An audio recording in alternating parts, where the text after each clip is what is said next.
The first time Karen Langley ever spoke to me, it was about my Corvette, not to compliment it, not even to ask about it. She just said that car shouldn't be here. I thought she meant parking. I was wrong. She meant ownership. But let's rewind. It all started on a quiet Saturday morning. I'd just finished polishing the chrome rims on my 2020 Corvette Stingray, a dream I worked overtime shifts for nearly a decade to afford. It was my pride and joy. A deep obsidian black with a red leather interior, and on weekends, I treated it like royalty. I was bent over buffing the front bumper when I heard the unmistakable click-clack of heels on pavement. I glanced up, and there she was, Karen Langley, Shoei Vice President, full-time neighborhood watchdog. She stood at the edge of my driveway, arms crossed, lips pursed like she'd just bitten into a lemon. "You've had your fun," she said flatly. "Now hand me the keys. My husband wants his car back." I blinked, assuming she was joking. "Sorry, what?" "That Corvette," she said, pointing with a perfectly manicured finger. "It used to belong to my husband. He sold it illegally years ago when we separated. That car is community property, and I'm reclaiming it." I let out a laugh before I could stop myself. "Ma'am, I bought this car 2 years ago, from a dealership. I have the paperwork to prove it." "You can say that," she snapped, stepping closer. "But I have photos of my husband with that exact model.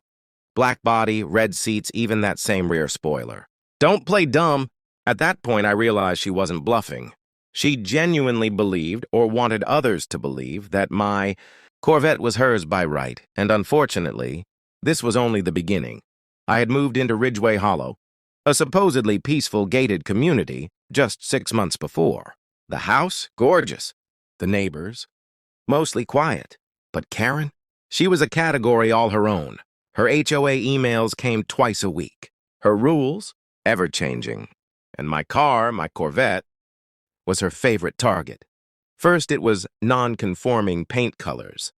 Then it was excessive reflections from chrome during daylight hours. Seriously, that was a real complaint? I double-checked the HOA bylaws. There were rules about trash bins, lawn height, and overnight parking. Nothing about car colors or vibes. I tried to stay polite, kept to myself, even avoided revving the engine before 9 a.m., but Karen didn't want peace. She wanted power. One evening, I noticed my tailpipe cover was missing. A neighbor later admitted he saw Karen standing suspiciously close to my car that morning but didn't want to get involved, so I installed cameras. Front porch, garage, driveway. What they caught next? Unbelievable. 1 week later, Karen returned, but this time, she brought backup. She marched over with her friend, Diana, from the HOA board, and a clipboard in hand. "This vehicle is being flagged for review," she announced in front of my Ring camera. "There are serious concerns regarding its origins." "Like what?" I asked, stepping outside. "That it looks too good parked next to your Prius." Diana chuckled nervously. Karen didn't. "Watch your tone," she barked. "You think this is funny? We're escalating this. The HOA has the right to impound vehicles pending investigation." "No, it doesn't," I replied calmly. "And unless you have a court order, you're trespassing." That night, she emailed the HOA mailing list claiming a stolen luxury vehicle was being harbored in our neighborhood and that she had credible evidence. Things reached a boiling point 3 days later. I was pulling weeds near the driveway when I heard Karen's voice again, this time from behind me. "There's no use resisting," she said.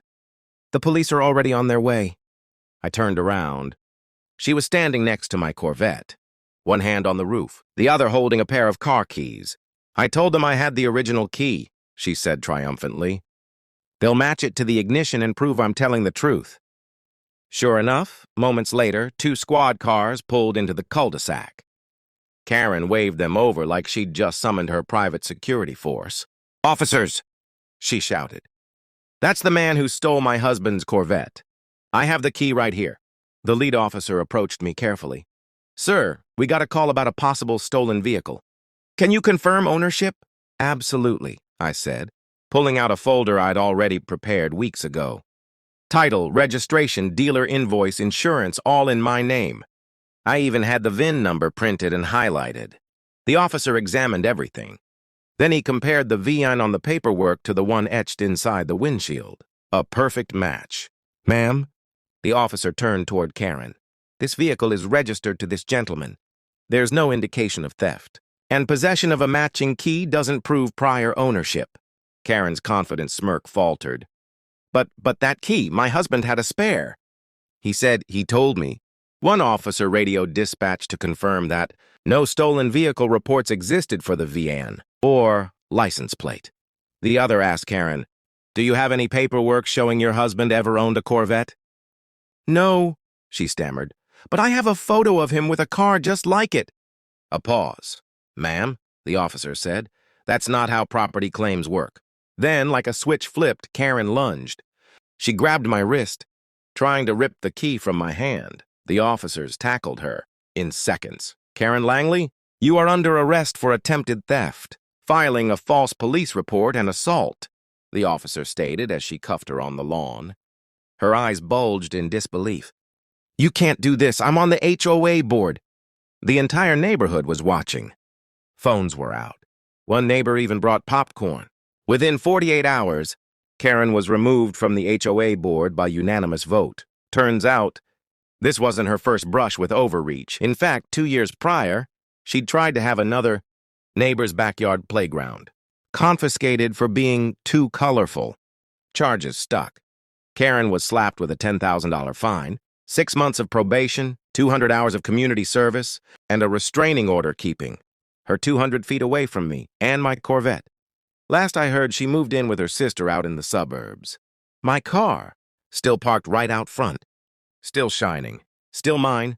And Karen? Well, she found out the hard way that false claims and power trips only go so far. If you enjoyed watching Karen crash and burn, go ahead and smash that like button and subscribe for more stories where karma roars louder than any Corvette.